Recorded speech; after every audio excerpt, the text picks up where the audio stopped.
Hi, good morning all. Welcome back our journey vlog. എല്ലാവർക്കും സുഖമല്ലേ? ഞാൻ വീണ്ടും സലാല ട്രിപ്പാണ് കേട്ടോ. ഇപ്പം 3 ട്രിപ്പ് കണ്ടിന്യൂ സലാല ട്രിപ്പാണ്.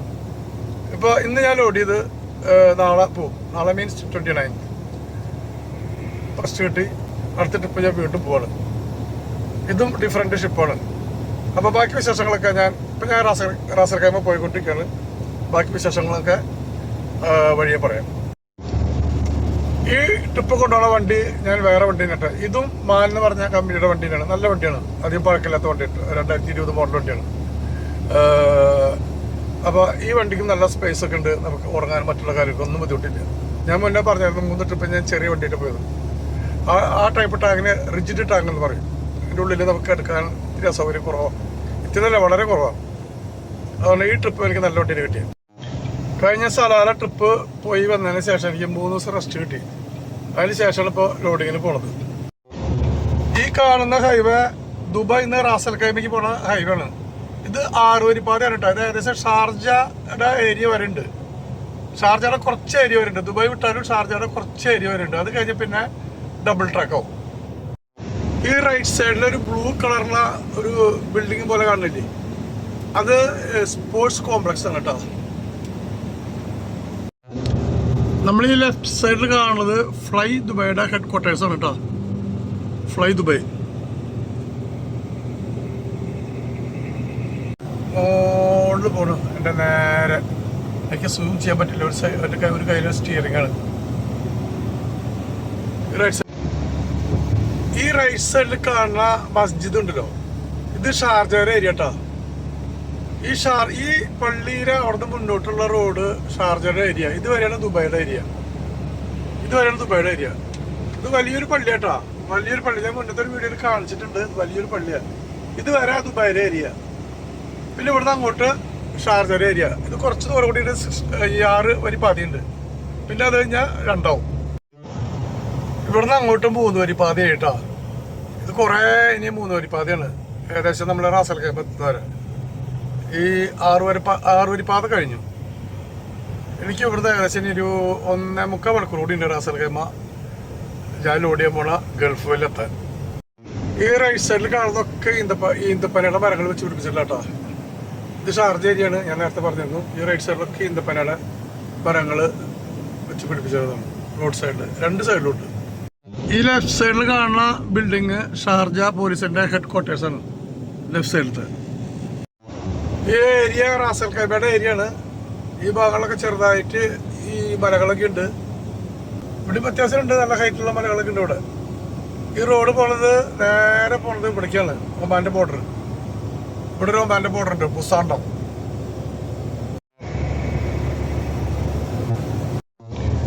ഞാൻ നേരത്തെ പറഞ്ഞ പോലെ ഈ റോഡ് പോണത് ഒമാന്റെ ബോർഡറിലേക്കാണ്. അൽദാര ബോർഡർ ക്രോസിങ്. അൽദാര എന്നാണ് ആ ബോർഡറിന്റെ പേര്, അൽദാര. ആ റോഡ് പോണത് ആ ബോർഡർ ക്രോസ് ആയി പോണത് ഒമാനിലേക്കാണ്. അത് ചെറിയൊരു സ്ഥലമാണ്, ചെറിയൊരു ഐലൻഡ് തന്നെ പറയാം.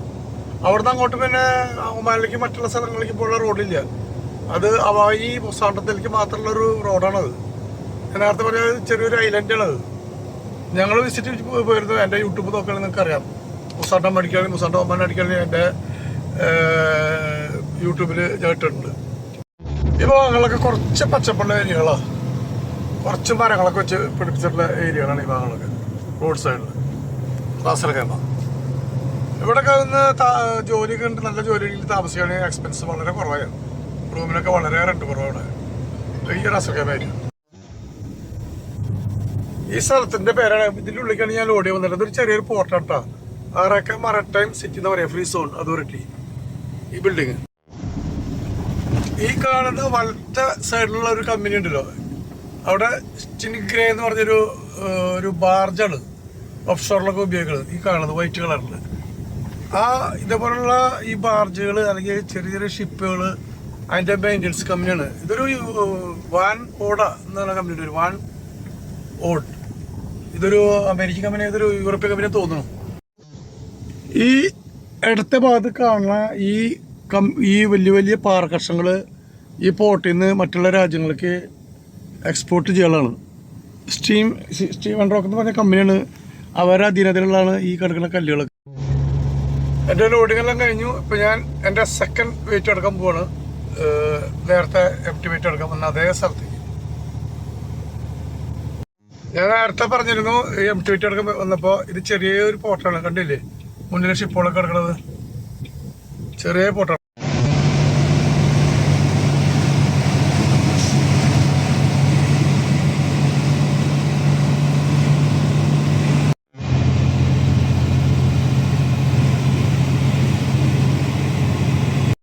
Hi, good morning all, welcome back our journey vlog. ഞാൻ ഇന്നലെ റാസൽക്കായ്മ പോയി ലോഡ് ചെയ്തൊക്കെ വന്നപ്പോൾ ഒരുപാട് ലേറ്റായി. അത് കാരണം രാവിലെ ഡ്യൂട്ടിക്ക് വരാൻ കുറച്ച് ലേറ്റായിട്ട് എണീറ്റത്. അതുകൊണ്ട് എനിക്ക് അവിടുന്ന് വീഡിയോ എടുക്കാൻ പറ്റിയില്ല. അപ്പോൾ ഞാൻ ഓൾറെഡി ഇന്നലെ ലോഡ് ചെയ്തു. ഇനിയിപ്പോൾ ഇന്ന് ഞാൻ സലാലേക്ക് പോയിക്കൊണ്ടിരിക്കുകയാണ്. അതായത് ദുബായിൽ നിന്ന് വിട്ടു. ഏകദേശം ഞാൻ ബോർഡറിനോടേക്ക് എത്താറായിട്ട്, അതായത് UAE ബോർഡർ, ഹത്ത ബോർഡർ ഞാൻ പോയിക്കൊണ്ടിരിക്കുകയാണ്. അതിന് മുന്നായിട്ട് എനിക്ക് ഏജന്റ് അടുത്ത് പോകണം, അവിടുത്തെ ഡോക്യുമെന്റ് കളക്ട് ചെയ്യണം. ഓക്കെ, ബാക്കി വഴിയെ പറയാം. ഇവിടെ ഹത്തേര് ഞാൻ ഏജന്റ് അടുത്ത് പോയി എൻ്റെ ഡോക്യുമെന്റ് ഒക്കെ ഞാൻ കളക്ട് ചെയ്ത് ഇനി ഇവിടുന്ന് നേരെ ഞാൻ ഹത്തേരെ ബോർഡറിലേക്ക് പോകാം. ഞാൻ പറയാറുണ്ട് അവിടെ ചിലപ്പോൾ വീഡിയോ എടുക്കാൻ കുറച്ച് പരിമിതികളുണ്ട്, അത് പരമാവധി എടുക്കില്ല. മൊത്തം എല്ലായിടത്തും ക്യാമറയാണ്. ഓക്കെ, അപ്പോൾ റിയലി സോറി, ഞാൻ പരമാവധി ഹത്തേരെ ബോർഡർ എടുക്കാറില്ല UAE. അത് ഭയങ്കര സ്ട്രിക്റ്റാണ്. പിന്നെ നമുക്ക് ഒമാൻ്റെ ഉള്ളിൽ അത്രയും പ്രശ്നമില്ല. ഓക്കെ, ഞാൻ ഇപ്പോൾ പോയിക്കൊണ്ടിരിക്കുന്നത് ഹത്ത ബോർഡറിലേക്കാണ്. UAE check post ahead 500 metre. ഇതാണ് UAE ഒമാനിലേക്ക് പോണ ഹത്ത ചെക്ക് പോയിന്റ്. ചെറിയൊരു ബോർഡറാണ് കേട്ടോ, തിരക്കൊന്നുമില്ലാത്തത്.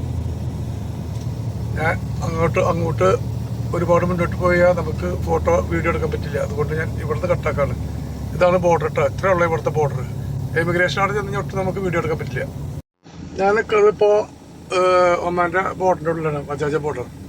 ഞാൻ ഇടയ്ക്ക് പറയാറുണ്ട് ഇതിൻ്റെ ഉള്ളിൽ വീഡിയോ എടുക്കാൻ കുറച്ച് പരിമിതിയൊക്കെ ഉണ്ട്. അതുകൊണ്ട് ഞാൻ ജസ്റ്റ് പാർക്കിൻ്റെ അവിടെ വന്നിട്ടാണ് വീഡിയോ എടുത്തിട്ടുള്ളത്.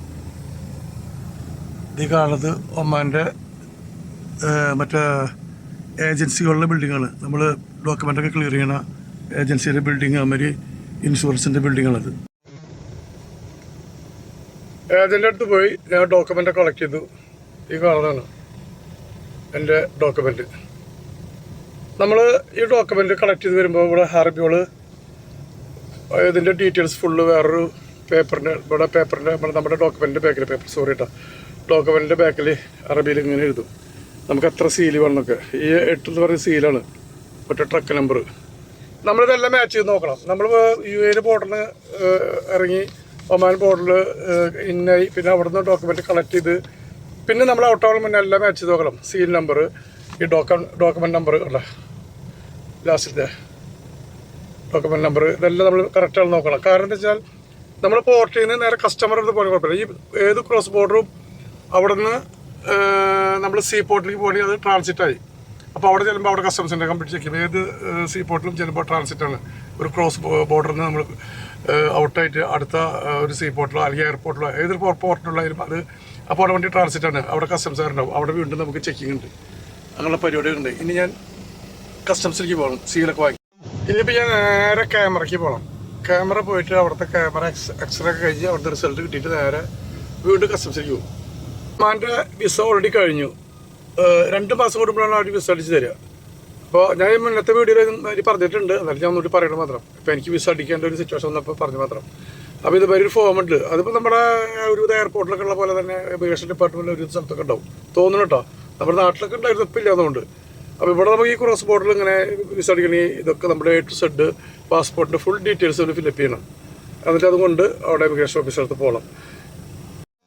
പിന്നെ ഈ ഒമാനിൻ്റെ ഒരു പ്രത്യേകത ഉണ്ട് കേട്ടോ. ഇവിടുത്തെ ഇമിഗ്രേഷനും ഈ കസ്റ്റംസ് ഉദ്യോഗസ്ഥന്മാരും എല്ലാവരും പോലീസുകാരാണ്. കസ്റ്റംസിലിരിക്കുന്ന ഉദ്യോഗസ്ഥന്മാരൊക്കെ പോലീസുകാരാണ്. അതുമാതിരി ഇമിഗ്രേഷനിലിരിക്കുന്ന പിന്നെ എല്ലായിടത്തും പോലീസുകാരാണ് എന്ന് തോന്നുന്നു എനിക്ക്. ഇമിഗ്രേഷൻ ഡിപ്പാർട്ട്മെൻറ്റിലിരിക്കുന്നതൊക്കെ പോലീസ് ഓഫീസേഴ്സാണെന്ന് തോന്നുന്നു, അങ്ങനെയാണ് എൻ്റെ ഒരു നിഗമനം. പക്ഷേ കസ്റ്റംസ് ഓഫീസർമാരൊക്കെ ഒരുവിധ രാജ്യങ്ങളിൽ തോന്നില്ല കേട്ടോ. കാരണം ഇപ്പോൾ നമ്മുടെ നാട്ടിലായാലും ഇപ്പോൾ ഞാൻ പല ഗൾഫ് കൺട്രിയിലും പോയിട്ടുണ്ട്. അപ്പോൾ അവിടെയൊക്കെ ഇരിക്കുന്നത് കസ്റ്റംസ് ഉദ്യോഗസ്ഥന്മാർ കസ്റ്റംസ് തന്നെ ആയിരിക്കും. പക്ഷെ ഇവിടെ ഇരിക്കുന്നത് പോലീസ് ഓഫീസേഴ്സാണ്. അത് ഇവിടുത്തെ ഒരു പ്രത്യേകതയാണ്. വേറെ രാജ്യങ്ങളുണ്ടോ എന്ന് എനിക്കറിയില്ല.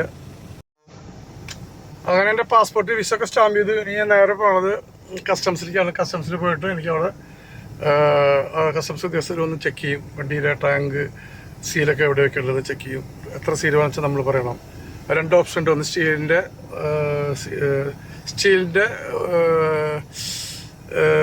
സ്റ്റീലോണ്ടുള്ള സീലുണ്ടാവും, സോറി കേട്ടോ, സ്റ്റീലോണ്ടുള്ള സീലുണ്ടാവും, പിന്നെ പ്ലാസ്റ്റിക്. അപ്പോൾ നമ്മൾ യൂസ് ചെയ്യുന്നത് പ്ലാസ്റ്റിക്കാണ്.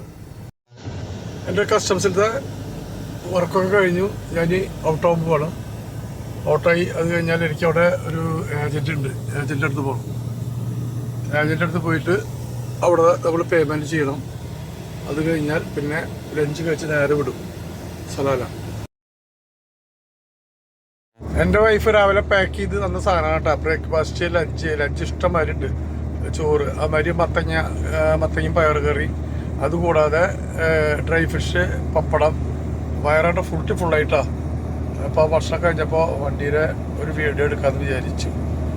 ഈ വണ്ടിയുടെ കളർ വ്യത്യാസമല്ല കേട്ടോ, ക്യാബിൻ ബ്ലൂ കളറാണ്. പെയിൻറ്റ് മാറ്റിയിട്ടില്ല അവർ, നല്ല കളറല്ലേ. അപ്പോൾ നമ്മുടെ ഭക്ഷണം കഴിച്ചു. ആ സമയം കൊണ്ട് പുറത്തൊക്കെ ഒന്ന് ഇത് ബോർഡറിൻ്റെ ഔട്ടായതിനു ശേഷമുള്ള പിക്ചറാണ് കേട്ടോ, സോറി വീഡിയോ ആണ് കേട്ടോ ഞാൻ എടുക്കുന്നത്. ജസ്റ്റ് ഞാൻ ഭക്ഷണം കഴിക്കാനും പിന്നെ ഏജൻറ്റ് അടുത്തൊക്കെ പോയി, ഏജൻറ്റ് അടുത്തേക്ക് പോകണം. അപ്പോൾ അവിടെയൊക്കെ പോയി ഏജൻറ്റ് അടുത്ത് പോയി മറ്റേ ഡോക്യുമെൻ്റ് കളക്ട് ചെയ്ത് അങ്ങനെ ഭക്ഷണം കഴിച്ചു. ഇനി കുറച്ച് കഴിഞ്ഞാൽ ഇവിടുന്ന് വിടും. എൻ്റെ ബോർഡറിലെ വർക്കുകളെല്ലാം കഴിഞ്ഞ് ഏജൻറ്റിൻ്റെ അടുത്ത് പോയി പേയ്മെൻറ്റൊക്കെ കൊടുത്ത് എല്ലാം കഴിഞ്ഞ് എൻ്റെ ലഞ്ച് കഴിക്കലും കഴിഞ്ഞു. ഞാൻ ഇപ്പോൾ പോയിക്കൊണ്ടിരിക്കുകയാണ്. ഇപ്പോൾ ഓൾറെഡി ഞാൻ ഒമാനിലാണ്. ഇവിടുന്ന് ഇനി ഒരു 8:30 വരെ എനിക്ക് ഡ്രൈവ് ചെയ്യാം. 8:30 വരെ ഡ്രൈവ് ചെയ്തിട്ട് വണ്ടി സ്റ്റാർട്ട് ചെയ്യും. കാരണം ഞാൻ രാവിലെ 8:30 വണ്ടി സ്റ്റാർട്ട് ചെയ്ത് 12 മണിക്കൂർ ഡ്രൈവ് ചെയ്യാം. നമുക്ക് അതിന് മുന്നേ നിർത്താട്ടോ, കുഴപ്പമില്ല. ഓവർ ഡ്യൂട്ടി പാടില്ല. അങ്ങനെ നമുക്ക് ഓവർ ഡ്യൂട്ടി ചെയ്യണമെന്നുണ്ടെങ്കിൽ നമുക്ക് ചിലപ്പോൾ നമുക്ക് ഷിപ്പ് ഡെലിവറി, ചിലപ്പോൾ നമുക്ക് ഷിപ്പ് ഞാൻ കഴിഞ്ഞ വീഡിയോയിൽ പറഞ്ഞിട്ടുണ്ടായിരുന്നു. ചിലപ്പോൾ ഷിപ്പിൻ്റെ കാര്യം പറയാൻ പറ്റില്ല. ചിലപ്പോൾ നേരത്തെ കയറി വരും, ചിലപ്പോൾ ലേറ്റായിട്ട് കയറി വരും. കാരണം അവർ ബർത്തിങ്ങിൻ്റെ ടൈം നോക്കി അവർക്ക് എടുക്കും. ബർത്ത് എപ്പോഴും അവിടെ അവരനുസരിച്ച് അഡ്വാൻസ് ആയിട്ട് വിളിക്കും. അപ്പോൾ അതുകൊണ്ട് നമുക്ക് അഡ്വാൻസ് ആയിട്ട് പോകേണ്ട വരും ചില സമയങ്ങളിൽ. അപ്പോൾ നമ്മളത് നമ്മുടെ കമ്പനിയിൽ ഇൻഫോം ചെയ്യണം. JMP എന്ന് പറഞ്ഞ സെക്ഷൻ ഇൻഫോം ചെയ്യണം, അല്ലെങ്കിൽ നമ്മുടെ സൂപ്പർവൈസർ ഇൻഫോം ചെയ്യണം. ഇപ്പോൾ റോഡ് നല്ല ഫ്രീ റോഡാണ്, റോഡ് ഫ്രീ ആണ്. ഓക്കെ, ഈ റൈറ്റ് സൈഡിൽ കാണുന്നതൊക്കെ വെള്ളം പോയിട്ട് ശരിക്കും പറഞ്ഞാൽ ഈ വെള്ളം ഈ മഴ പെയ്യുന്ന സമയത്തൊക്കെ ഇതിലെ കുത്തിയൊലിച്ച് പോകും വെള്ളം. അങ്ങനെ ആ കുത്തിയൊലിച്ച് പോയതിൻ്റെ ലക്ഷണങ്ങൾ റൈറ്റ് സൈഡിലൊക്കെ കാണുന്നത്. ഈ ചില ഗ്യാപ്പുകൾ കാണണ്ട, ചില ഗ്യാപ്പുകൾ ഈ കുത്തിയൊലിച്ച് പോയതിൻ്റെ എന്താ പറയാൻ അതേപോലെ അത് കാണുന്നത്. ഈ വലത്തെ സൈഡൊക്കെ ഇവിടെ ഈ മഴക്കാലം വന്നു കഴിഞ്ഞാൽ നിറഞ്ഞു നോക്കിയിട്ട് പോകും. ശരിക്കും ഇവിടെ നാട്ടിൽ നദി പോലെയാണ്. റോഡുകളൊക്കെ കണ്ടില്ലേ, ഞാൻ പറഞ്ഞ നേരത്തെ നദി എന്ന് പറഞ്ഞ് മഴക്കാലം വന്നു കഴിഞ്ഞാൽ ഇപ്പൊ വരണ്ട് കിടക്കാണ്. റോഡൊക്കെ എല്ലായിടത്തും മലകളാണ്. ഇവിടുത്തെ ഈ വജാജ ബോർഡറിലെ കസ്റ്റംസ് കിടക്കുന്നത് തന്നെ ഒരു മലടുക്കലാണ്. അതും വെട്ടി തുറന്നുണ്ടാക്കിയിട്ടുള്ള ഒരു സ്ഥലമാണ്. ഈ വജാജ ബോർഡർ, അതായത് ഒമാന്റെ ബോർഡറിലെ പഴയ കസ്റ്റംസും എമിഗ്രേഷനും കാണുന്നത് ഈ ലെഫ്റ്റ് സൈഡിൽ കാണുന്നതാണ് കേട്ടോ. പഴയ കസ്റ്റം ആൻഡ് എമിഗ്രേഷൻ. ഇപ്പൊ ഞാൻ ക്ലിയർ ചെയ്ത് വന്ന സ്ഥലം പുതിയത് പണിതാണ്. ഞാൻ പറഞ്ഞില്ല മലെടുക്കുക, അതൊക്കെ അവിടെ വെട്ടിപ്പൊളിച്ച് പണിതുണ്ടാക്കിയതാണ്. കുറെ വർഷങ്ങളോട് എടുത്തിട്ട് പണിതാണ്. ഈ അടുത്ത ഭാഗത്ത് കാണുന്ന സ്ഥലമാണ് ഈ പഴയ കസ്റ്റംസും എമിഗ്രേഷനും. ഞങ്ങൾ വണ്ടികളൊക്കെ അന്ന് ഇപ്പോഴത്തെ പുതിയ കസ്റ്റംസിനവിടെ പാർക്ക് ചെയ്യും. അന്ന് അവിടെ കസ്റ്റംസും എമിഗ്രേഷൻ ഉണ്ടായിരുന്നില്ല. അവിടെ വണ്ടി പാർക്ക് ചെയ്തിട്ട് ഞങ്ങള് വണ്ടി ഈ എമിഗ്രേഷൻ, അത് ഈ പാസ്പോർട്ട് സ്റ്റാമ്പ് ചെയ്യാനൊക്കെ അല്ലെങ്കിൽ കസ്റ്റംസ് ക്ലിയറൻസിനൊക്കെ വണ്ടി അവിടെ പാർക്ക് ചെയ്തിട്ട് ഏതെങ്കിലും ക്ലിയറായി പോണ വണ്ടിയിലെ ട്രക്കിൽ ലിഫ്റ്റ് പിടിച്ചിട്ട് ഇവിടെ വരണം. ഭയങ്കര കഷ്ടപ്പാടായിരുന്നു അന്ന്. ലിഫ്റ്റ് പിടിച്ചോടെ വന്നിട്ട് അതേപോലെ തിരിച്ചു പോണ MT വണ്ടിയിൽ കയറി ലിഫ്റ്റ് പിടിച്ച് അങ്ങോട്ട് തിരിച്ചു പോകണം. അങ്ങനെയാണ് ഞങ്ങൾ ഡ്രൈവേഴ്സോട് ചെയ്തിരുന്നത്. പിന്നെ ടാക്സികളുണ്ട്, അർജന്റീന ടാക്സിയിൽ ടാക്സി പിടിച്ച് പോകും, കമ്പനിക്ക് ബില്ല് കൊടുക്കും. ഒരു ദൂരെ അടുത്ത സൈഡിൽ കാണുന്നത് കടലാണ് കേട്ടോ. അങ്ങ് ദൂരെ, വളരെയധികം ദൂരെ ആ വൈറ്റ് കളറിൽ കാണുന്നതൊക്കെ വീടുകളാണ്, അറബികളുടെ വീടുകളാണ്. അത് ആ പഴയ റോട്ടുകൂടെ പോവുകയാണെങ്കിൽ നമുക്ക് ഇത് വീഡിയോ എടുക്കാൻ പറ്റില്ല. ഇതിപ്പോൾ ഞാൻ പോണത് പുതിയ റോട്ട് കൂടെയാണ് പോണത്, എക്സ്പ്രസ് വേ. ആ പഴയ റോഡിൻ്റെ അടുത്താണ് ഈ കണ്ടത്. അടുത്ത് വെച്ചാൽ വളരെ അടുത്തൊന്നും പറയാൻ പറ്റില്ല, എന്നാലും ഇത് ഒരുപാട് ഡിസ്റ്റൻസ് ഉണ്ട്. അപ്പോൾ ഈ പുതിയ റോട്ടുകൂടെ പോകുമ്പോൾ നമുക്ക് എടുക്കാൻ പറ്റും, പഴയ റോട്ടുകൂടെ പോകുമ്പോൾ എടുക്കാൻ പറ്റില്ല. കാരണം അവിടെ ട്രാഫിക് കൂടുതലാണ്, ഈ റോഡിൽ ട്രാഫിക് ഇല്ല. എനിക്ക് മസ്കറ്റിലേക്ക് എത്തിച്ചേരാൻ ഒരു 145 കിലോമീറ്റർ കൂടി ഉണ്ട്. ആക്ച്വലി മസ്കറ്റ് പാസ് ചെയ്യണ്ട. മസ്കറ്റ് എത്രയാണ് ഒരു 35-40 കിലോമീറ്റർ മുന്നേ വേറെ ഒരു റൂട്ട് ഡൈവേർഷൻ ചെയ്ത് പോകും. സലാലയ്ക്ക് പോകണമെങ്കിൽ മസ്കറ്റ് പാസ് ചെയ്യേണ്ട കുറച്ച് നേരത്തെ പറഞ്ഞ പോലെ 35-40 കിലോമീറ്റർ മുന്നേ വേറെ റൂട്ട് നമ്മൾ എടുത്ത് പോകണം. ഇവിടെ 2 സൈഡിലൊക്കെ മലയാളം. ഈ നമ്മളൊരു 10-700 കിലോമീറ്ററോളം നമുക്ക് ഡിസർട്ട് ഒന്നുമില്ല. ഒരു 700 കിലോമീറ്റർ കഴിഞ്ഞാൽ പിന്നെ 2 ഭാഗത്തും ഡിസർട്ട് ഉള്ളത്. ആ ഭാഗത്താണ് റിഗ് ഏരിയകളുള്ളത്. ഞാനിപ്പോൾ എൻ്റെ സലാലയിലെ 3 ട്രിപ്പ് അടുപ്പിച്ച് പോയാലേ 2 ട്രിപ്പും ഈ റൂട്ടാണ് ഞാൻ ചൂസ് ചെയ്തത്. ഈ റൂട്ട് ചൂസ് ചെയ്യാൻ കാരണം വെച്ചാൽ ഈ റൂട്ട് എന്താ വെച്ചാൽ നല്ല വഴിയാണ്, ട്രാഫിക് ഉണ്ടാവില്ല. പക്ഷേ എനിക്കിഷ്ടം പഴയ റോഡാണ്. പഴയ റോഡെന്ന് വെച്ച് കഴിഞ്ഞാൽ അവിടെ നമുക്കൊരു എപ്പോഴും 2 സൈഡിലും ഷോപ്പുകളുണ്ടാവും. അഥവാ ബ്രേക്ക് ഡൗൺ വണ്ടി ആയി കഴിഞ്ഞാൽ ടയർ ഷോപ്പ് ഉണ്ടാവും, വർക്ക്ഷോപ്പ് ഉണ്ടാവും. പക്ഷേ ഈ റൂട്ടിൽ ഒരു കേസുമില്ല. അങ്ങനത്തെ ഒരു പ്രശ്നമുണ്ട്. അപ്പോൾ ഞാൻ പരമാവധി ആ റൂട്ടാണ് എടുക്കാറ്. ഇന്നിപ്പോൾ ഞാൻ ഈ റൂട്ട് എടുത്തു എന്ന് മാത്രം. കാരണം എനിക്ക് കുറച്ച് നേരത്തെ എത്തിച്ചേരണം. അപ്പോൾ അതുകൊണ്ട് ആ റൂട്ടിൽ എപ്പോഴും ട്രാഫിക് ഉണ്ടാവും. പക്ഷെ ഓടിക്കാൻ നമുക്ക് സുഖമായി റൂട്ടാണ്. പക്ഷെ ആ റൂട്ടുകൂടെ പോകുമ്പോൾ നമുക്ക് എല്ലാ സൗകര്യവും ഉണ്ടാവും. ഹോട്ടൽ എല്ലായിടത്തും ഹോട്ടലുണ്ട്. നമ്മുടെ നാട്ടിലെ റോട്ടിൽ കൂടെ വണ്ടി ഓടിക്കുന്ന പോലെ 2 സൈഡിൽ വീടുകളും. ഞാനീ പോകുമ്പോൾ ആ സൈഡിലത്തെ വീഡിയോ എടുക്കാം. ഞാൻ ആ സൈഡിലത്തെ വീഡിയോ എടുത്തിട്ടില്ല. ഇത് ബൈപ്പാസ് റോഡിലത്തെ വീഡിയോ എടുത്തിട്ടുള്ളൂ. ആ റൂട്ട് കൂടെ പോകുമ്പോൾ നമുക്ക് എപ്പോഴും നമ്മുടെ നാട്ടിൽ കൂടെ വണ്ടി ഓടിക്കുന്ന പോലെ അതാണ് എനിക്ക് ഏറ്റവും കൂടുതൽ ഇഷ്ടം. 2 സൈഡിൽ വീടുകളും ആളുകളൊക്കെ പുറത്തൊക്കെ കാണാം. അതേപോലെ നമ്മുടെ നാട്ടിലത്തെ ഒരു അന്തരീക്ഷം പോലെയാണ് അവിടെ കാണുമ്പോൾ. ഞാനിപ്പോൾ എൻ്റെ സലാലയിലെ 3 ട്രിപ്പ് അടുപ്പിച്ച് പോയാലേ 2 ട്രിപ്പും ഈ റൂട്ടാണ് ഞാൻ ചൂസ് ചെയ്തത്. ഈ റൂട്ട്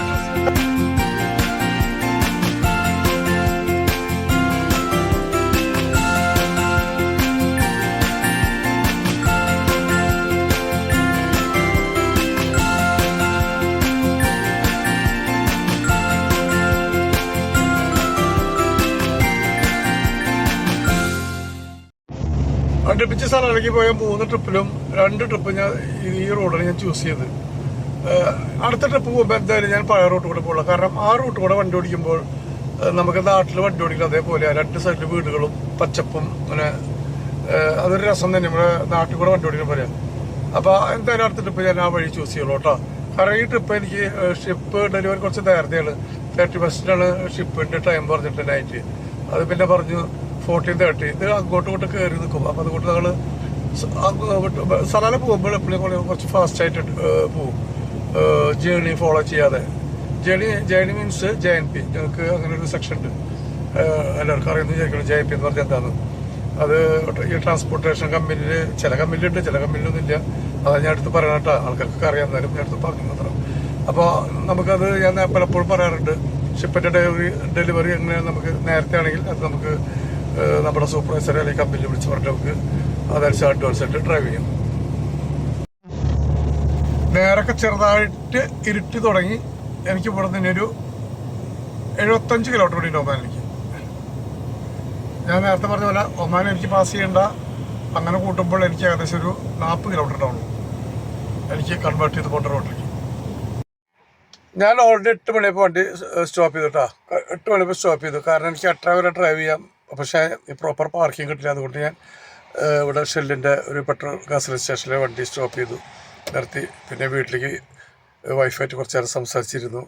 ഇനി ഭക്ഷണം കഴിക്കണം. ഭക്ഷണം കഴിച്ചിട്ട് വീണ്ടും വൈഫിനെ കുറച്ച് നേരം സംസാരിക്കണം. അത് കഴിഞ്ഞിട്ട് ഒരു 10 മണിയാകുമ്പോൾ കിടക്കണം. കിടന്നു കഴിഞ്ഞാൽ വീണ്ടും 6 മണിക്ക് എണീക്കണം. അപ്പോൾ ഒരു ഓൾമോസ്റ്റ് ഒരു 10 മണിക്കൂറും. അപ്പോൾ എല്ലാവർക്കും നല്ലൊരു ഗുഡ് നൈറ്റ് ഇതായിരുന്നു. See you, bye, see you tomorrow morning. Hi, good morning all.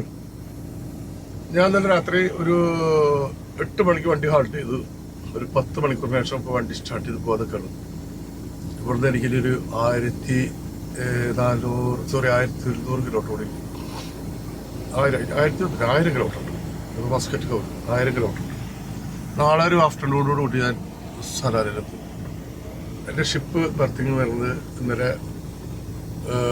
ആഫ്റ്റർനൂണാണ് പറഞ്ഞിരുന്നത്. പക്ഷേ ചേഞ്ചസ് വന്നിട്ട് ടൈം ചിലപ്പോൾ ഈവനിങ്. എന്നാലും നമ്മൾ കുറച്ച് അഡ്വാൻസ് ആയിട്ട് കയറിപ്പോകണം. ഷിപ്പിൻ്റെ വരുന്നത് ഞാൻ പറയാറുണ്ട്. എപ്പോഴും പറയാൻ പറ്റില്ല. നേരത്തെ കയറി വരാം അല്ലെങ്കിൽ ലേറ്റ് ആയി. അതുകൊണ്ട് അഡ്വാൻസ് ആയിട്ട് എപ്പോഴും നമ്മൾ മുന്നോട്ട് പോകും. ഓക്കെ, ബാക്കി വിശേഷങ്ങളൊക്കെ നമ്മൾ വഴിയെ പറയാം. ഇവിടുന്ന് ഒരു 250-300 കിലോമീറ്റർ കവർ ചെയ്ത് കഴിഞ്ഞാൽ പിന്നെ ഒരു 400-450 കിലോമീറ്റർ സിംഗിൾ റോഡാണ് കേട്ടോ. അവിടെ നമുക്ക് ഈ പറഞ്ഞ മാതിരി ഒരു 150 കിലോമീറ്റർ കൂടുമ്പോൾ ഒരു പെട്രോൾ പമ്പ് കാണാം. 150-200 കിലോമീറ്റർ കൂടും. ഇപ്പം സലാല എത്തുവരെ സലാല എത്തുന്ന ഒരു 100 കിലോമീറ്റർ വരെ അതുപോലെ തന്നെയാണ്. ഇവിടെയൊക്കെ പിന്നെയും നമുക്ക് ഈ സൈഡിൽ ദൂരെ കാണില്ലേ വീടുകളൊക്കെ ഉണ്ട്. ഇവിടെയൊക്കെ വീടുകളുണ്ട്. പിന്നെ പെട്രോൾ പമ്പ്, ഇടയ്ക്കിടക്ക് പെട്രോൾ പമ്പ് ഉണ്ട്. ഇവിടെ ഒന്നും വലിയ കുഴപ്പമൊന്നുമില്ല. ഹോട്ടലുകളൊക്കെ ഉണ്ട്. ഈ സൈഡിൽ ഇതേ മലകളാണ്, അപ്പുറത്തെ സൈഡിലും ഇതേ മലകളാണ്. ചെറിയ അവിടെ വലിയ ഹൈറ്റില്ല. ഈ ഭാഗങ്ങളിലൊക്കെ രണ്ട് സൈഡിലും കുറേശ്ശെ വീടുകളുണ്ട്. ഈ റൂട്ടിൽ കണ്ടിന്യൂ എല്ലായിടത്തും വീടുകളില്ലെങ്കിൽ പോലും കുറച്ച് കിലോമീറ്റർ കൂടുമ്പോൾ രണ്ട് സൈഡിലും ഇതേമാതിരി വീടുകളാണ്. ഇവിടെ നാട്ടിലത്തെ പോലെ വലിയ വലിയ വീടുകളൊന്നും അല്ലാട്ടോ ഈ ഉൾപ്രദേശങ്ങളിൽ. ടൗൺ ഏരിയയിലൊക്കെ വലിയ വലിയ വീടുകളുണ്ട്. ഇവിടെയൊക്കെ സാധാരണക്കാരായിരിക്കും ചെറിയ വീടുകൾ വളർന്നിട്ടുള്ളത്. ഞാൻ ഇത്തവണ കൊടുത്തിട്ടുള്ള വണ്ടി ഇതാണ് കേട്ടോ. സൂപ്പർ വണ്ടിയാണ്, അടിപൊളി വണ്ടിയാണ്. ഞാനിപ്പോൾ ഒരു 2 മണിക്കൂർ ഡ്രൈവ് ചെയ്തതിനു ശേഷം ജസ്റ്റ് ഇത് വാഷ്റൂം പോകാനൊക്കെ നിർത്തി ഒരു ബ്രേക്ക്ഫാസ്റ്റ് ഒക്കെ ഒന്ന് കഴിച്ചു. ഇനി അടുത്ത സ്ഥലം എൻ്റെ നിർത്തേണ്ട സ്ഥലത്തിൻ്റെ പേര് ഗാബ എന്നാണ് പേര്. ഗാബ. ഇത് ആദമാണ് കേട്ടോ.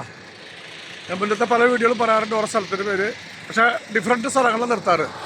സ്പോട്ട് സ്ഥലത്തിൻ്റെ പേരൊന്നാണെങ്കിലും നിർത്തുന്ന സ്ഥലം വേറെ ആയിരിക്കും. സ്ഥലത്തിൻ്റെ പേരൊന്നാണ് ആദം. പക്ഷേ നമ്മൾ നിർത്തുന്ന ഓരോ സ്പോട്ടുകൾ മാറി മാറിക്കൊണ്ടിരിക്കും. ഇവിടെ നിന്ന് അങ്ങോട്ട് ഒരു സിംഗിൾ റോഡാണ് കേട്ടോ. എനിക്ക് ഓൾമോസ്റ്റ് ഒരു 450 കിലോമീറ്റർ റൺ ചെയ്യാനുണ്ട്. ഇന്ന് ഞാൻ ഹാൾട്ട് ചെയ്യുന്ന സ്ഥലം കിറ്റ്ബിറ്റ് എന്ന് പറയുന്ന സ്ഥലമാണ്. പിന്നെ അവിടെ നിന്ന് എനിക്ക് ഒരു 250 കിലോമീറ്റർ ഓടാണല്ലോ. അത് നാളെ രാവിലെ ഓടി തീർക്കും. രാവിലെ ഏർലി മോർണിംഗിന് എണീറ്റിട്ട് ഒരു ഉച്ചയോട് കൂടി എത്തും. കാരണം കുറച്ചൊരു 10-50 കിലോമീറ്റർ കയറ്റം ഇറക്കാം, വലിയ കയറ്റം ഇറക്കം തന്നെയാണ്. അപ്പോൾ അത് അവിടെ കുറച്ച് ടൈം എടുക്കും. ഞാൻ വീഡിയോയിൽ പറയാറുണ്ട് ആ കയറ്റം ഇറക്കത്തിനെ പറ്റിയിട്ട്. ഞാൻ ജസ്റ്റ് വണ്ടി നിർത്തി ഒരു ചായ കുടിക്കാൻ വേണ്ടി നിർത്തി. ഒരു 2 മണിക്കൂർ ശേഷം വീണ്ടും നിർത്തി ചായ കുടിക്കാൻ. അപ്പോൾ ഒരു മലയാളി ഹോട്ടലാണ്. ഇവിടുന്ന് ഒരു 10 മിനിറ്റ് കഴിഞ്ഞ ഇവിടെ സലാലയ്ക്ക് ഒരു 390 കിലോമീറ്റർ ഉണ്ട്. ഞാനൊരു 1 മണിക്കൂറും കൂടി ഡ്രൈവ് ചെയ്ത് ഏകദേശം ഒരു 7 മണിയാകുമ്പോൾ ഞാൻ നിർത്തും. Muscat 650 kilometre. എനിക്ക് പോകേണ്ടത് റൈറ്റാണ്. ലെഫ്റ്റ് പോകേണ്ടത് മസ്കറ്റ്. വീണ്ടും ഒരു 100-300 കിലോമീറ്റർ വന്നതിന് ശേഷം ഈ സൈഡിൽ കുറച്ച് വീടുകളുണ്ട്. ഈ സൈഡിൽ ഏകദേശം ഒരു 100-300 കിലോമീറ്ററോളം ഓടിയുണ്ട്. ഈ കുറച്ച് വീടുകളുണ്ട്. ഇവിടെ ഒരു പെട്രോൾ പമ്പ് ഉണ്ട്. അതേപോലെ ഇവിടെ ഒരു ചെറിയൊരു പാർക്കിംഗ് ഉണ്ട്. അവിടെ ഒരു കഫ്തീരിയ ഉണ്ട്. ഈ കഫ്തീരിയ അവിടേക്ക് ഞാനിപ്പോൾ എത്താറായിട്ടുണ്ട് കേട്ടോ. ഈ റൈറ്റ് സൈഡിൽ കാണാനാണ് കുറച്ച് ഒരു പെട്രോൾ പമ്പും കുറച്ച് വീടുകളും. Oman oil. ഈ റൈറ്റ് സൈഡിൽ കാണാൻ ചെറിയൊരു കഫ്തീരിയ ഉണ്ട്. 2 കഫ്തീരിയ ഉണ്ട്. ഇത് 24 hour. ഇത് കഴിഞ്ഞാൽ വീണ്ടും കുറേ ദൂരം വീടുകളില്ല.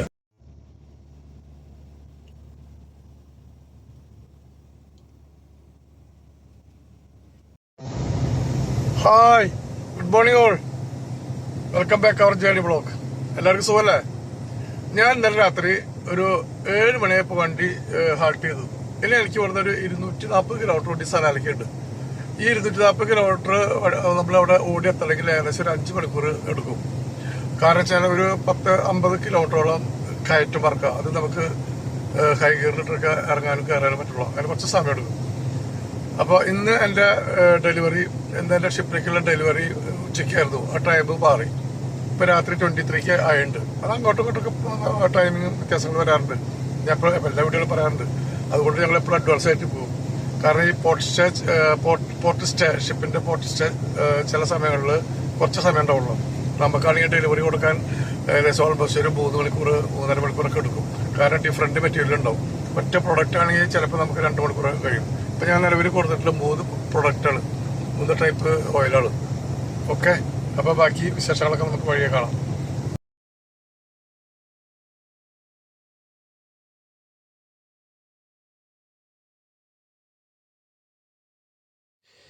ഇനി ഇവിടുന്ന് അങ്ങോട്ട് കുറച്ച് പോയി കഴിഞ്ഞാൽ പിന്നെ ഭയങ്കര കയറ്റവും ഇറക്കൊക്കെയാണ്. ഭയങ്കര കയറ്റം എന്ന് പറഞ്ഞാൽ ഭയങ്കര കയറ്റവും ഉണ്ട്, ഇറക്കമുണ്ട്. നമ്മൾ 4th ഗിയറിലിട്ട് കയറണം. ഇപ്പോൾ ഇന്നത്തെ ലോഡ് കുറവായതുകൊണ്ട്, ഇന്നത്തെ കുറവെന്ന് മീൻസ് ഏകദേശം 35,000 ലിറ്റർ ഉണ്ട്. കഴിഞ്ഞ ട്രിപ്പിൽ ഞാൻ കൊണ്ടുപോയത് 43,000 ആയിരുന്നു. അപ്പോൾ അതനുസരിച്ച് കയറ്റം കയറുമ്പോൾ നമ്മൾ ഗിയറിൻ്റെ ഒരു പ്രശ്നം വരും. ഇപ്രാവശ്യം നോർമലി നമ്മൾ 4th ഗിയറിൽ കയറാം. ഇന്ന് എനിക്ക് ആ ഗിയറിൽ തന്നെ കയറാൻ പറ്റി, കുറച്ചുകൂടി ഫാസ്റ്റായിട്ട് കയറി പോകാൻ പറ്റി. 4th ഗിയറിലാകുമ്പോൾ കുറച്ചുകൂടി സ്ലോ ആവും. അവിടെ റൈറ്റ് സൈഡിൽ ഒരു ബോർഡ് കൊടുത്തിട്ടുണ്ട് കെയർഫുള്ളി എന്ന് പറഞ്ഞിട്ട് നമ്മൾ ഇറങ്ങി പോകാൻ വേണ്ടിയിട്ട്. ഈ 2 സൈഡിൽ ഭയങ്കര കുഴികളാണ്, 2 സൈഡിലും ഭയങ്കര കൊക്കകളാണ്. ഞാൻ ദുബായിലെ പോലെ നമ്മൾ ഇതുപോലത്തെ വലിയ വലിയ ഇറക്കങ്ങളൊക്കെ ഇറങ്ങി പോകുന്ന സമയത്ത് അഥവാ ട്രക്കിൽ നമുക്ക് ബ്രേക്ക് ഫെയിലറൊക്കെ ആയി കഴിഞ്ഞാൽ ഇടിച്ച് കയറ്റാനുള്ള ഒരു ട്രക്ക് റാമ്പ് എന്ന് പറഞ്ഞൊരു സാധനമുണ്ട്. ഞാൻ നേരത്തെ പറയാം, നമുക്ക് യൂറോപ്യൻ രാജ്യങ്ങളിലാണ് അധികം ഉള്ളത്. നമ്മൾ ഇതുപോലുള്ള വലിയ ഇറക്കങ്ങളൊക്കെ ഇറങ്ങി പോകുമ്പോൾ ഇത് വളരെ നീണ്ടു കിടക്കേണ്ട ഇറക്കം. അപ്പോൾ നമ്മൾ ബ്രേക്ക് പരമാവധി ഉപയോഗിക്കാതിരിക്കുക. പരമാവധി നമ്മൾ സെക്കൻഡ് ഗിയർ അല്ലെങ്കിൽ 3rd ഗിയർ ഇട്ട് പോവുക. ഇപ്പോൾ ഞാൻ ഡിസ്പ്ലേയിൽ ഇപ്പോൾ വരും ഞാൻ ഉപയോഗിച്ച ഗിയർ 4th ഗിയർ RPM 10. അപ്പോൾ എന്താ വെച്ചാൽ നമുക്ക് ഇങ്ങനെ ഇറങ്ങി പോകുമ്പോൾ ഇതുപോലത്തെ ഗിയറിലിട്ട് ഇറങ്ങി പോകുമ്പോൾ അതിനൊപ്പം നമ്മൾ എഡ്ജ് ബ്രേക്ക് യൂസ് ചെയ്യണം. അപ്പോൾ നമുക്ക് ബ്രേക്ക് നമുക്ക് കാര്യം വെക്കേണ്ടി വരില്ല. കാരണം അതൊക്കെ ഹെവി ലോഡാണ്. ഇപ്പോൾ എൻ്റെകളിൽ കൂടുതൽ ലോഡുണ്ട് ആ പോണ ടിപ്പറിൽ. അപ്പോൾ നമുക്ക് എന്ന് വെച്ചാൽ വലിയ അപകടങ്ങൾ ഒഴിവാക്കാൻ പറ്റും. കാരണം ഡ്രം ചൂടായി കഴിഞ്ഞാൽ ടയർ ചൂടാവും, ടയർ കത്തി പിടിക്കും. അപ്പോൾ ഒരുപാട് അപകടങ്ങൾ നമുക്ക് ഒഴിവാക്കാനും പറ്റും. അപ്പോൾ പുതിയ ഡ്രൈവർമാർ ഇത് ശ്രദ്ധിക്കുക. ഇപ്പോൾ ഓൾറെഡി സ്ഥലം എത്തിയിട്ടോ. ഇവിടെ നിന്ന് സീപോർട്ടിക്ക് ഒരു 10 കിലോമീറ്റർ ഉണ്ട്. അപ്പോൾ ഷിപ്പ് രാത്രി 11 മണിക്ക് അവിടെ ബർത്തിക്കാവുള്ളൂ. അപ്പോൾ ഈ സൈഡിലൊക്കെ റെസിഡന്റ് ഏരിയ ആണ്. ഇവിടെ ഈ ഭാഗത്തൊക്കെ വലിയ വലിയ വീടുകളാണ്. അപ്പോൾ പോകുമ്പോൾ എനിക്കൊരു ഹോട്ടലുണ്ട്, നല്ലൊരു ഹോട്ടലുണ്ട്. അത് യമനി ഹോട്ടലാണ്. അപ്പോൾ അവിടെ നിന്ന് എന്തെങ്കിലും നല്ലൊരു ഭക്ഷണം ഫുഡ് നന്നായിട്ട് കഴിക്കണം. കാരണം നൈറ്റ് പിന്നെ എനിക്ക് നല്ല ഫുഡ് കിട്ടില്ല. ഉച്ചയ്ക്ക് കലത്തിൽ നല്ല കളം. പിന്നെ നൈറ്റ് കഴിക്കാൻ കുബൂസ് ഫ്രൂട്ട്സ് അങ്ങനെയുള്ള സാധനങ്ങളൊക്കെ ഉണ്ട്. അപ്പോൾ ഈ വഴിക്ക് പോയി ആ ഹോട്ടൽ കിട്ടും. അതുകൊണ്ടാണ് ഈ വഴിക്ക് പോണത്. അപ്പോൾ അവിടുത്തെ ഭക്ഷണം കഴിച്ചിട്ട് കുറച്ച് പോയി കഴിഞ്ഞാൽ അവിടെ ഒരു ഷെല്ലിൻ്റെ ഗാസിലി സ്റ്റേഷൻ ഉണ്ട്. അവിടെ ഞാൻ റെസ്റ്റ് എടുക്കും. ഈ ഭാഗം കംപ്ലീറ്റ് നേരത്തെ പറഞ്ഞ പോലെ കംപ്ലീറ്റ് റെസിഡന്റ് ഏരിയ ആണ്. ഈ റോഡ് നേരെ ചെന്നുമുട്ടുന്ന റൗണ്ട് ഔട്ടില്ല. അതിൻ്റെ ബാക്ക് വശത്താണ് കടലുള്ളത്. ഞാൻ പോണ പോർട്ട്. അപ്പോൾ ഞാൻ രാത്രി ഒരു 9 മണിയാകുമ്പോൾ പോകണം. ഷിപ്പ് ഒരു 11 മണിയാകുമ്പോൾ പുറത്തേക്കാവും. ഞാൻ മുൻപ് പറഞ്ഞ പോലെ യമനി ഹോട്ടലാണ് വണ്ടി കൊണ്ട് നിർത്തിക്കാണ് ഭക്ഷണം കഴിക്കാൻ. ആ ചുവന്ന ചെറിയൊരു ബിൽഡിങ് അതാണ് യമനി ഹോട്ടലാണ്. ഇതൊക്കെ ഭക്ഷണം കഴിക്കാൻ വേണ്ടി കൊണ്ട് നിർത്തിയിട്ടുള്ള വണ്ടികളാണ്. ഇന്ന് വെള്ളിയാഴ്ച കൊണ്ട് നിസ്കാരം കഴിഞ്ഞിട്ട് ആൾക്കാർ പാർസൽ മേടിക്കാനും ഇവിടുന്ന് കഴിക്കാനും വന്നിട്ടാണ്.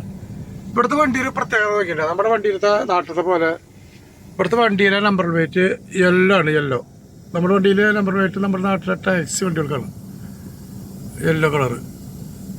അതുമാതിരി പ്രൈവറ്റ് മീൻസ് കമ്പനി വണ്ടികൾക്കാണെങ്കിൽ റെഡ് നമ്പർ പ്ലേറ്റാണ്. അത് ട്രക്കിനായാലും കാറിനായാലും കമ്പനി വണ്ടികൾക്ക് റെഡായിരിക്കും. പേഴ്സണൽ വണ്ടികളൊക്കെ നമ്മുടെ നാട്ടിൽ പ്രൈവറ്റ് എന്ന് പറഞ്ഞ പോലെ ആ വണ്ടികൾക്കൊക്കെ മഞ്ഞാണ്.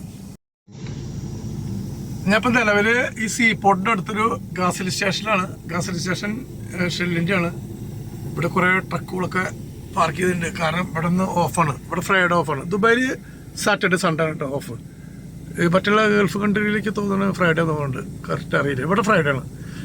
ഞാൻ വീഡിയോ എടുക്കേണ്ട കുറേ ട്രക്കുകൾ എടുക്കില്ല. അതിൻ്റെ ബാക്കിലല്ല കുറേ ക്രെയിനൊക്കെ കണ്ടില്ലേ ഹൈറ്റിൽ, അതിൻ്റെ ബാക്കിലാണ് കേട്ടോ ഈ സീപോർട്ട്. ഇനി ഞാൻ പോർട്ടിലേക്ക് ഏകദേശം രാത്രി ഒരു 10 മണിക്ക് പോകുള്ളൂ. കാരണം ഷിപ്പ് ബർത്തിങ് ടൈം 2300 ആണ്. അപ്പോൾ ആ സമയത്ത് ഞാൻ പോവുള്ളൂ. പക്ഷേ ഞാൻ ഏകദേശം ഒരു 10 മണിക്ക് പോകും. പക്ഷേ ഓൾമോസ്റ്റ് ഷിപ്പ് അവിടെ ബർത്തിങ് മറ്റുള്ള ഡോക്യുമെൻറ്റ്സ് മറ്റുള്ള ക്ലിയറൻസ് എല്ലാം കഴിയുമ്പോൾ 1 മണിക്ക് പോകും. അപ്പോൾ എനിക്കൊരു 10 മണി ഒരു 11 മണിയോട് കൂടി പോയാൽ മതി. ഞാൻ ഇപ്പോൾ നിൽക്കുന്നത് സലാല സീപോർട്ടിൻ്റെ ഉള്ളിലാണ് കേട്ടോ. എനിക്ക് ഡെലിവറി കൊടുക്കാനുള്ള ഷിപ്പ് ഇതുവരെയ്ക്ക് ബർത്തിങ് ആയിട്ടില്ല. നൈറ്റ് 11 മണിക്ക് പറഞ്ഞിട്ടുണ്ടായിരുന്നു 23. അപ്പോൾ ഇതുവരെയ്ക്ക് ബർത്തായിട്ടില്ല. അത് ചില സമയങ്ങളിൽ കയറി ഇറങ്ങി നിൽക്കും. അതായത് നേരത്തെയും വരാം. ഇവർക്ക് ബർത്ത് സ്പേസ് കിട്ടുന്നതനുസരിച്ച് അവർ നേരത്തെ കയറി വരും. ചിലപ്പോൾ ലേറ്റ് ആവും. ഇതുവരെയ്ക്ക് അവർക്ക് ഇത് കിട്ടിയിട്ടില്ല, സ്പേസ് കിട്ടിയിട്ടില്ല. ബർത്ത് 1 പറഞ്ഞിട്ടില്ല. അപ്പോൾ ഏകദേശം അതിൻ്റെ അടുത്തായിട്ട് ഞാൻ വന്ന് വണ്ടി കൊണ്ട് പാർക്ക് ചെയ്തിട്ടില്ല. അപ്പോൾ ഇനി നല്ല പണിയായിരിക്കും ഒരു 3 മണിക്കൂർ. അപ്പോൾ ഇതെല്ലാം കഴിഞ്ഞതിന് ശേഷം നാളെ രാവിലെ കാണാം. Okay, good night. See you tomorrow morning. Bye. ഈ ഷിപ്പിലേക്കാണ് എനിക്ക് ഡെലിവറി കൊടുക്കേണ്ടത് കേട്ടോ. ഈ വെസലിൻ്റെ പേര് വാദി ദുഃഖാത്തല്. ഇതിന് ഞാൻ മുന്നേ ഡെലിവറി കൊടുത്തിട്ടുണ്ട്. എനിക്ക് തോന്നുന്നൊരു 3 മാസം മുന്നേ. ഇതിൻ്റെ ക്രൂ മെമ്പേഴ്സ് കമ്പ്യൂട്ടർ ഫിലിപ്പീൻസാണ്. ചീഫ് എഞ്ചിനീയർ വൈറ്റ് മാനാണ്. ഇപ്പം എനിക്ക് ഏകദേശം ഒരു 3 മണിക്കൂറോളം വേണം ഈ ഇതിൽ കൊടുക്കാൻ വേണ്ടിയിട്ട്. കാരണം 3 ഗ്രേഡാണ് സാധനം ഉള്ളത്. ഇനി എനിക്ക് കുറേ പണികളുണ്ട് ഇവിടെ. വണ്ടി ഞാൻ ഓൾറെഡി പാർക്കിലിട്ടേക്കാണ്.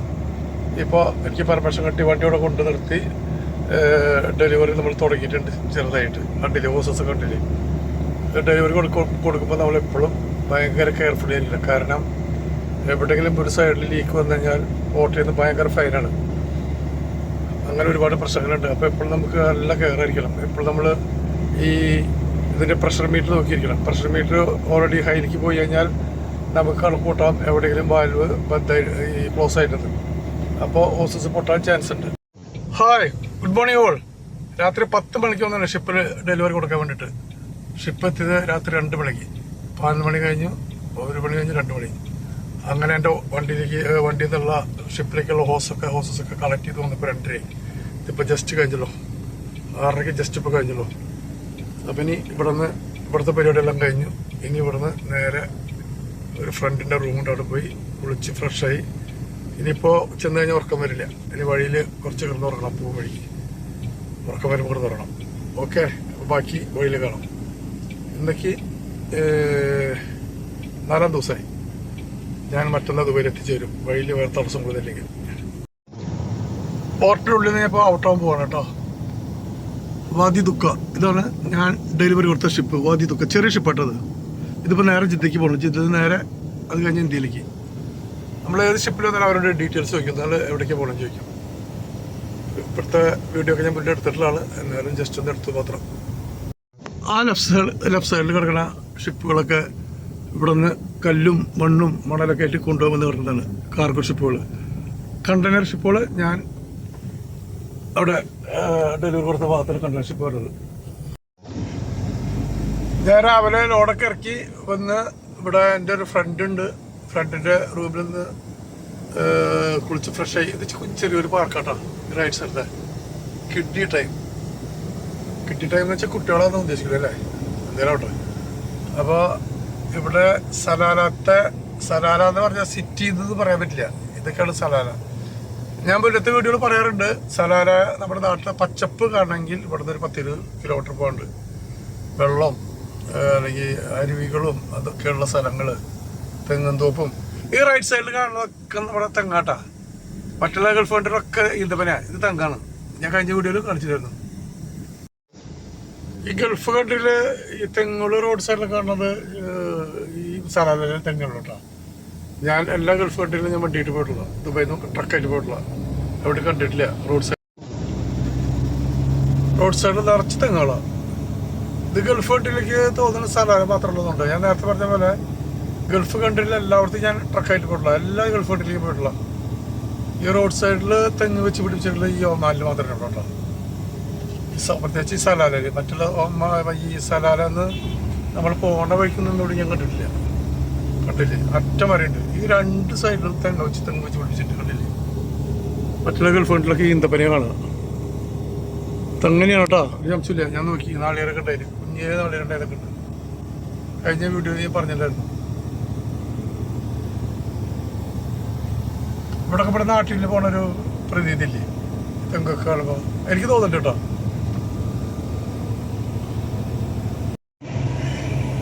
ഞാൻ ഉച്ചത്തെ ലഞ്ചൊക്കെ കഴിഞ്ഞ് ഉറക്കം വന്നു. ഒരു 3/4 മണിക്കൂർ കിടന്ന് ഉറങ്ങി. കാരണം ഇന്നലെ രാത്രി ഉറങ്ങിയിട്ടില്ല. ഷിപ്പ് 11 മണിക്ക് പുറത്തേക്കെന്ന് പറഞ്ഞിട്ട് പുറത്തേപ്പോൾ 2:30. പിന്നെ ഓസ് മറ്റുള്ള അത് ഡെലിവറി കൊടുക്കാനുള്ള ബന്ധമായിട്ടുള്ള മറ്റുള്ള സാമഗ്രികളൊക്കെ എടുത്ത് ഫിറ്റിങ് മറ്റുള്ളതൊക്കെ കഴിഞ്ഞ് വിളിച്ചപ്പോൾ 3 മണി. പിന്നെ 3 മണിക്കൂറാണ് ഡെലിവറി കൊടുക്കാൻ. കാരണം 3 ഗ്രേഡായിരുന്നു, 3 പ്രൊഡക്റ്റ് ആയിരുന്നു. നമുക്ക് ദുബായിലേക്ക് ആകുമ്പോൾ നമുക്ക് ഹെൽപ്പറിന് വിട്ടാം. ഇവിടെ നമുക്ക് ഹെൽപ്പർ കൊണ്ടുവരാൻ പറ്റില്ല. അങ്ങനൊരു പ്രശ്നമുണ്ട്. കാരണം ഈ ക്രോസ് ബോർഡറിൽ പോണ ഒരു ട്രക്കിനും ഹെൽപ്പർമാരെ കൊണ്ടുവരാൻ പറ്റില്ല. അതിന് വേറൊരു ഓപ്ഷൻ ഉണ്ട്, ഡബിൾ ഡ്രൈവർ എന്ന് പറഞ്ഞൊരു ഓപ്ഷൻ ഉണ്ട്. അതും എക്സ്പ്രസ് സർവീസ്.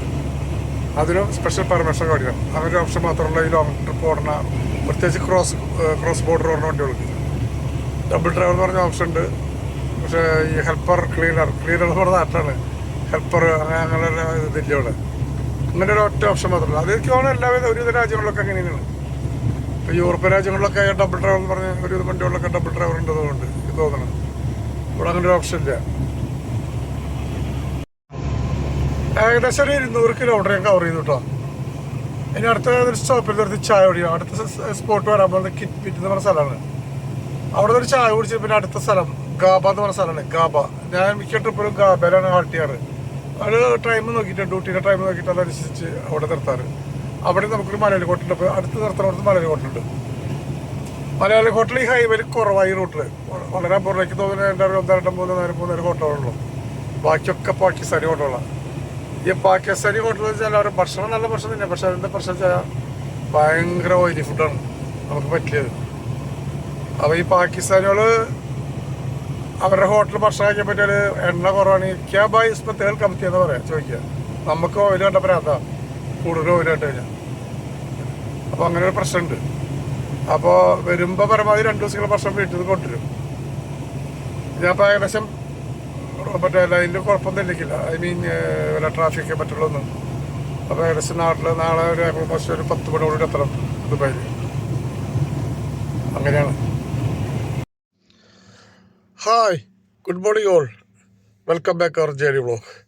ഇന്നലെ രാത്രി ഞാൻ ഒരു 9 മണിയപ്പോൾ വണ്ടി സ്റ്റാർട്ടാക്കി. എനിക്ക് 10 മണി വരെ ഡ്രൈവ് ചെയ്യാം. കാരണം വെച്ച് കഴിഞ്ഞാൽ 10 മണി വരെ ഡ്രൈവ് ചെയ്യുമ്പോൾ എനിക്ക് ഒരു പ്രോപ്പറായിട്ടുള്ളൊരു പാർക്കിംഗ് കിട്ടില്ല. നല്ലൊരു പെട്രോൾ പമ്പ് കിട്ടില്ല. റോഡ് സൈഡിൽ എവിടെയെങ്കിലും വല്ല പാർക്കിംഗ് നിർത്തണം. അവിടെ ചില സമയത്ത് വണ്ടികൾ ഉണ്ടാവില്ല. അപ്പോൾ ഞാൻ സുരക്ഷിതമായ ഒരു സ്ഥലത്ത് ഇവിടുത്തെ ഒരു ഷെൽഡേറ്റ് പമ്പിൽ വണ്ടി നിർത്തിയാണ്. അങ്ങനെ അവിടെ സുഖമായിട്ട് വന്ന് കിടന്നു തുടങ്ങി. ഇപ്പോൾ എണീറ്റു. ഇപ്പോൾ ഇവിടുന്ന് വിടണം. ഇത് ഒരു രാത്രി ഒരു 8 മണിയോട് കൂടിയിട്ട് ഞാൻ ദുബായിലെത്തും. ഓക്കെ, അപ്പോൾ ബാക്കി വിശേഷങ്ങളൊക്കെ നമുക്ക് വഴിയെ പറയാം. വേറെ പ്രത്യേകിച്ചൊന്നുമില്ല. എന്നാൽ രാത്രിയോട് വീഡിയോ എടുക്കാൻ വെച്ചാൽ ഇവിടെ മുന്നത്തെ വീഡിയോയിലൊക്കെ ഞാൻ ഈ ഭാഗം ഞാൻ എടുത്തിട്ട് കവർ ചെയ്തിട്ടുണ്ട്. അതുകൊണ്ടാണ് കേട്ടോ ഇതിന് കുറച്ച് വീഡിയോ കുറവെടുത്തിട്ടുള്ളത്. കാരണം ഇന്നലെ അവിടുന്ന് വിട്ടു. പിന്നെ ഞാൻ നിർത്തിയ സ്ഥലങ്ങളൊക്കെ മുന്നേ ഇതുമാതിരി വീഡിയോ ഇട്ടിട്ടുള്ളതാണ്. അതുകൊണ്ടാണ് ഞാൻ അതെടുക്കാൻ കേട്ടോ. ഓക്കെ, എനിക്കിവിടെ നിന്ന് UAE ബോർഡറിലേക്ക് ഒരു 350 കിലോമീറ്റർ എത്താണ്ട്.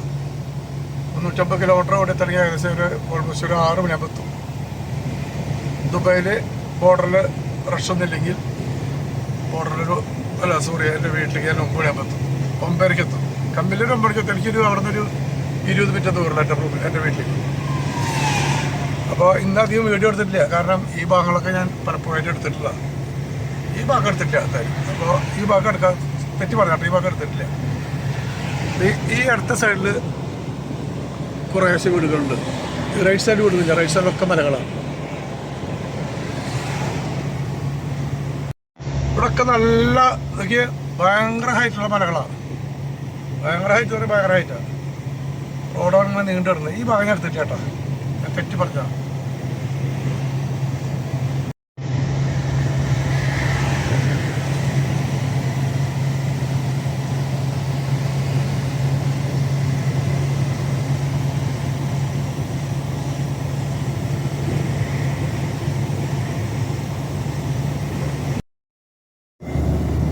വലത്തെ സൈഡിൽ കുറച്ച് വെള്ളമൊക്കെ കെട്ടി കിടക്കണ്ടായിരുന്നു. പക്ഷെ നമ്മൾ വീഡിയോ എടുക്കുമ്പോൾ നമുക്ക് അടുത്തായിട്ട് തോന്നാം. പക്ഷെ താഴ്ചയുണ്ട്.